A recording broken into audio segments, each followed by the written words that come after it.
I think that poetry is the language of God. I think that, or the gods. I think that poetry is the place in which we meet them. So, so I consider the role of poetry in Terra Mysterium to be critical, obviously. Much like everything else we do, I think that poetry is the best way to express mythology, is the best way to express emotion and relationship to these gods and concepts and myths that we portray.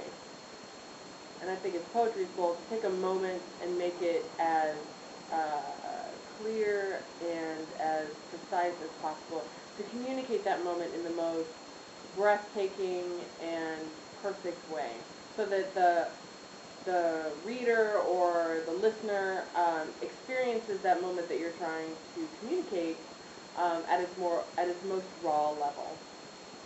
So when I write song lyrics, my goal, of course, is to distill whatever that moment is I'm trying to convey, and then pour it out there.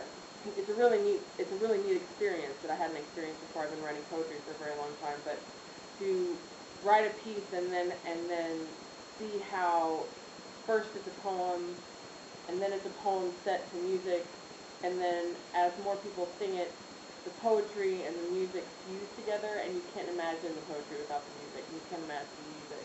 You can't imagine the music without the poetry. And it becomes something. It becomes a song, and that whole process has been really fascinating to me. And I think that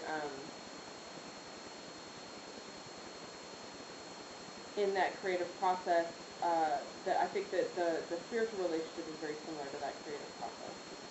You take the raw materials of spirituality and you manipulate them with human ingenuity, and create something that is beautiful. And I think that Terra Mysterium, one of Terra Mysterium's goals, and one of my personal goals as an artist, is to reflect the beauty of the planet back to itself. I think that's one of the goals of art in general. This is called Pan and Fallen Arcadia. The evening is a gleaming horn, the great brass swell of its opening sloping beneath the grass, the mellow, brilliant wing and seed color of wood before the day fails. Gold-green sky, the downy leaves and indistinct pollen of narcissus or orchid stuck to his sweat, the lightning dark in the back of the world. This place that exists inside of him, the swift boat that turns around the island, is a signal in the fibers of his skin. Say it with conviction, he is dead.